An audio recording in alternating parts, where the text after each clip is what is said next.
Alors, je vous propose qu'on dise un mot de l'approvisionnement du pays en denrées pour introduire donc ce sujet. Je vous propose de suivre ce court extrait de notre magazine que nous avons réalisé dans le cadre des 4 ans de l'investiture du président de la République, Ibrahim Boubacar Keïta. C'est une réalisation de Boubacar Sissoko. Quand on est un pays continental, pour transporter une marchandise du Mali à l'extérieur, ça coûte cher. Pour transporter une marchandise de l'extérieur au Mali, ça coûte cher. Pour améliorer notre compétitivité, il y a cet accord sur la facilitation des échanges qui a été édicté en 2013. Et cet accord, les États devraient le ratifier pour qu'il soit applicable. Le Mali a été, au sein de l'UOMA, un des premiers pays à ratifier cet accord qui est aujourd'hui en application. Cet accord permet de réduire le coût, le temps et le coût des importations et d'améliorer les coûts commerciaux à l'exportation. Vous voyez, ça améliore la compétitivité. Lorsqu'on arrive à exporter à moins de coûts, on vend vite, on a des devises. Lorsqu'on arrive à importer, ça permet de réduire le coût des produits. Ce qu'il faut noter avec satisfaction, c'est l'approvisionnement correct du marché malien en denrées de première nécessité. Depuis 4 ans, notre pays est correctement approvisionné en produits de première nécessité. Je parlerai du riz, du sucre, de la farine, du lait et de l'huile.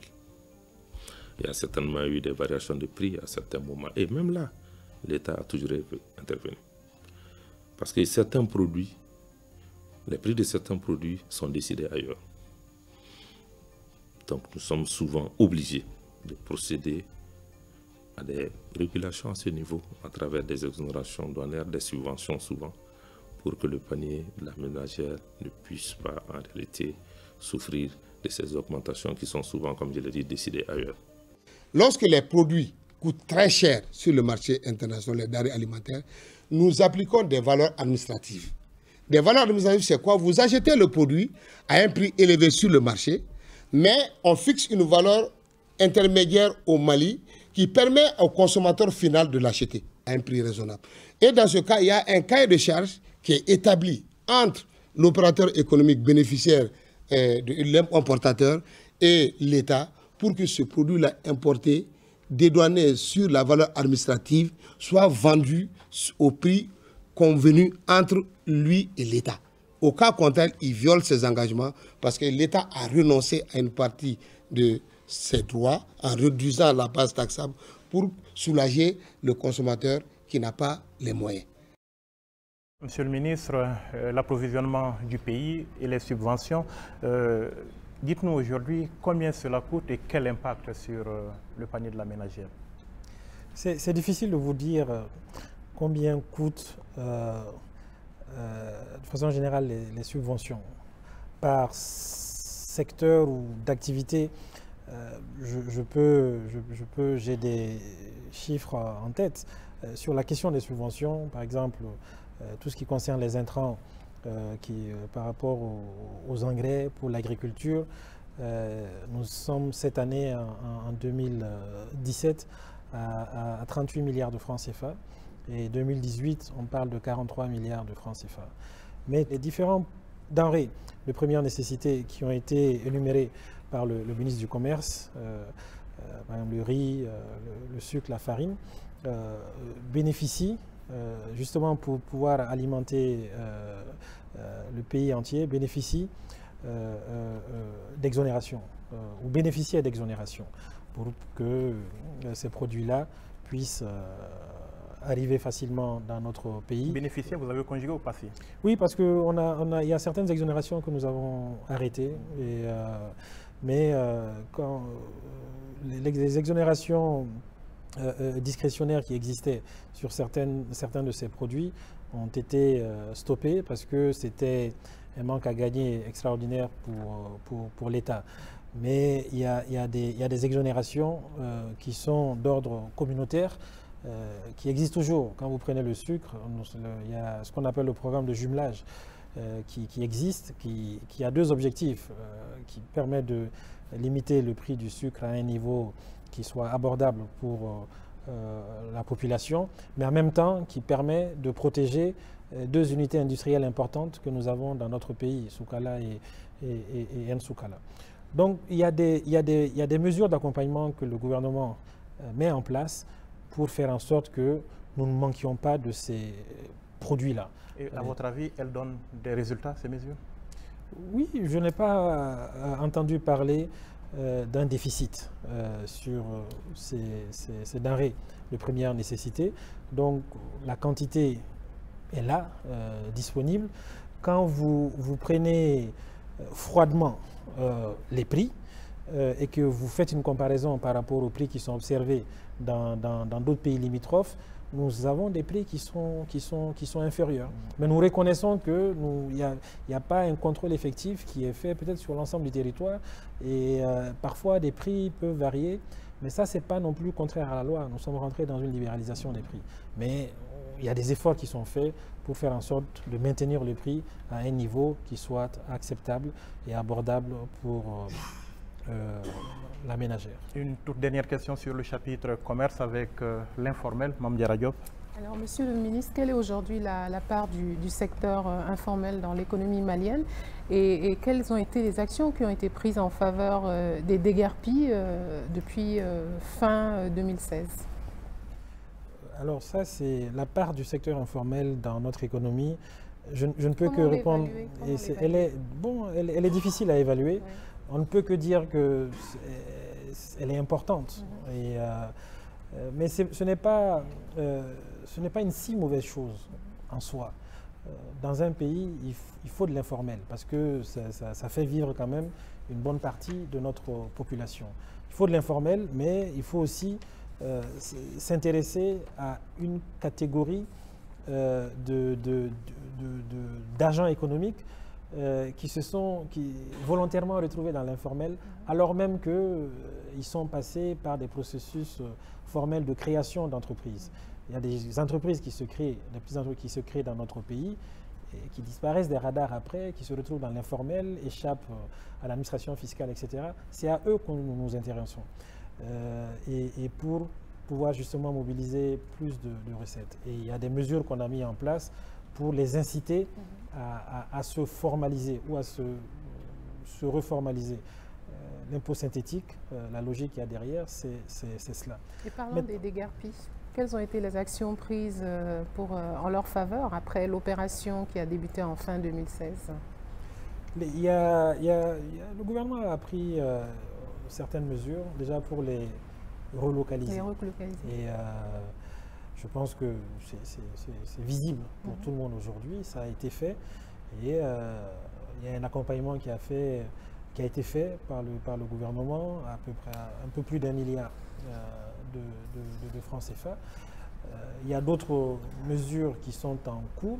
Nous parlons de plus en plus de la création du nouveau marché. Le président a posé la première pierre et tout cela va permettre aux gens de venir s'installer, de peut-être se formaliser et puis développer leur activité économique et puis commerciale. Et nous faisons tout cela en liaison étroite, en parfaite collaboration avec la Chambre de commerce et d'industrie du Mali. Monsieur le ministre, je vous propose qu'on passe au dernier chapitre de cette émission, le chapitre économie numérique et communication. Et ce chapitre, on va le commencer par la téléphonie mobile avec les 100 milliards de francs CFA que vous venez d'empocher, monsieur le ministre, pour le compte de l'État, bien évidemment. Nous vous proposons de suivre encore. La précision est importante. et nous en reparlons tout à l'heure. Dans le domaine des télécommunications, outre le renouvellement de la licence d'Orange Mali et son passage à la 4G, il faut espérer le lancement des activités du 3e opérateur de téléphonie et l'attribution d'une 4e licence. De 2013 à 2016, le chiffre d'affaires est parti de 385 milliards, chiffre d'affaires généré par les opérateurs, de 385 milliards à 520 milliards. Et le parc des clients est passé de 19 millions à 20 millions. Donc je pense que ça, c'est des éléments pertinents. Et pendant cette période, en moyenne, les opérateurs ont investi par an environ 70 milliards de francs CFA.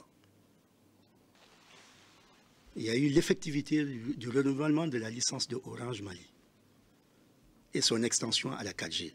Concernant la 4e licence, il est important de souligner qu'au Mali, il y a eu que depuis quelques années 2 opérateurs et aujourd'hui on dira 3. Parce que nous attendons du 3e opérateur le lancement du signal commercial au mois d'octobre. Alors les 2 opérateurs historiques ont surtout profité de cette situation de duopole. Et s'il y a une situation de duopole, on ne peut pas dire qu'il y a une vraie concurrence et pour le consommateur, le coût du téléphone est assez élevé au Mali.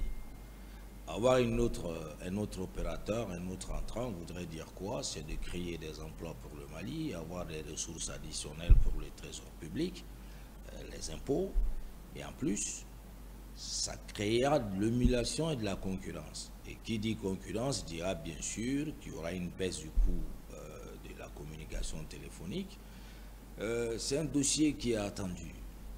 Je pense que le gouvernement jouera sa partition et tout se passera dans les règles de l'art. Nous avons un processus assez long, assez complexe, mais qui au bout de 6 mois, en principe, doit être finalisé.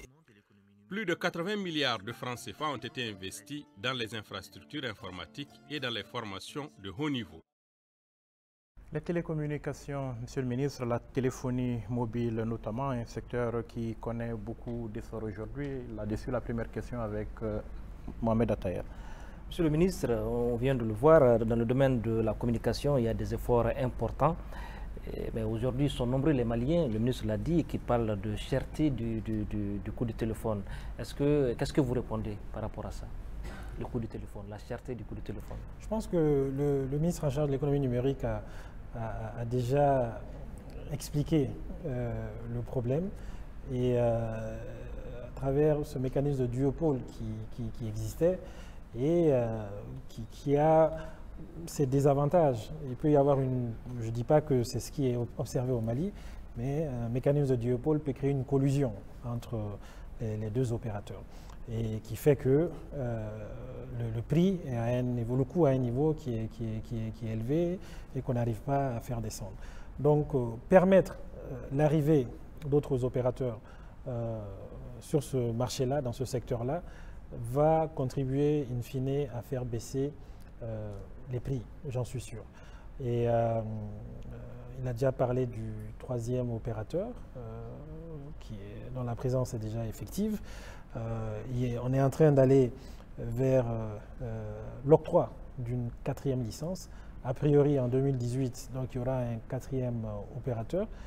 Tout cela devrait contribuer à améliorer la qualité du service et puis à réduire le prix. Ça s'accélère véritablement dans ce secteur. Ça s'accélère, mais c'est un secteur qui bouge très rapidement. Il ne faut pas dormir. Hein. Donc, c'est un secteur qu'il faut suivre. Tous les jours, ça change. Et vous ne pouvez pas rester à la traîne. Et donc, l'État suit l'évolution du secteur aussi. Monsieur le ministre, il y a un facteur quand même qu'il faut signaler. L'arrivée des autres opérateurs est censée faire baisser les prix. L'arrivée du 2e opérateur en son temps, on avait espéré que ça ferait baisser les prix. Je ne sais pas si tel est le cas, forcément. Et le phénomène, c'est que le même opérateur pratique des prix beaucoup plus élevés dans notre pays que dans les pays de la sous-région. Beaucoup de Maliens s'insurgent contre cela aujourd'hui. Est-ce que vous comprenez ce état de fait? Vous savez, je n'ai pas tous les chiffres en tête, hein, mais il y a beaucoup de préjugés sur cela. Nous avons eu l'opportunité et l'honneur, avec le ministre de l'économie numérique, de négocier au nom du Mali le renouvellement de la licence Icatel Orange 2G, 3G, son extension à la 4G. Et donc, il y a des paramètres bien précis sur lesquels vous travaillez et vous négociez. D'ailleurs, il faut revoir le chiffre que l'autorité a donné sur le chiffre d'affaires des opérateurs téléphoniques dans notre pays. Il ne peut pas être à 85 milliards. Ça, c'est peut-être pour un opérateur. Mais les 2 réunis vont jusqu'à 800, un peu plus en termes de chiffre d'affaires. Donc, quand nous avons fait cette négociation, on a eu l'occasion de voir réellement comment le secteur se portait dans d'autres pays qui sont passés par ce type de négociation avant nous. Et donc, en termes d'abonnés, en termes de prix, etc., nous avons constaté que notre pays ne se portait pas si mal que ça. Et c'est très loin de certaines rumeurs ou certains préjugés qui courent. Cela dit, il faut réduire le prix et c'est pour le bien du consommateur et c'est ça qui est recherché à travers l'invitation d'autres opérateurs à venir se joindre à ceux qui existent déjà. On vise le prix qui soit bas et on vise une qualité qui est meilleure que celle qui est fournie au jour d'aujourd'hui. Au-delà des 100 milliards, par exemple, que nous avons vu sur ce chèque, qu'est-ce que économiquement la 4G, l'arrivée des autres opérateurs de téléphonie va apporter à l'économie nationale? C'est l'élément le plus important. Les 100 milliards sont importants, ça rentre dans le budget d'État, ça permet de prendre en charge un certain nombre de dépenses. Mais ce qui est le plus intéressant pour nous, c'est l'aspect économique. On passe à la 4G et ça va nous permettre de booster le secteur tertiaire dans notre pays, le secteur des services. Et c'est ça qui est recherché. On a un secteur des services qui ne contribue pas beaucoup à notre économie malgré les potentialités. Ce passage à la 4G, l'arrivée de ce nouvel opérateur va nous permettre de passer vers cette économie de la connaissance qui est une économie importante aujourd'hui quand vous regardez ce qui se passe dans le monde. Parce que ça vient avec des applications qui vont nous permettre de moderniser notre administration, d'être plus performants dans l'exécution de certaines tâches, dans certains services, et créer des start-up, etc. Je pense que c'est une bonne chose pour notre économie en termes de création d'emplois.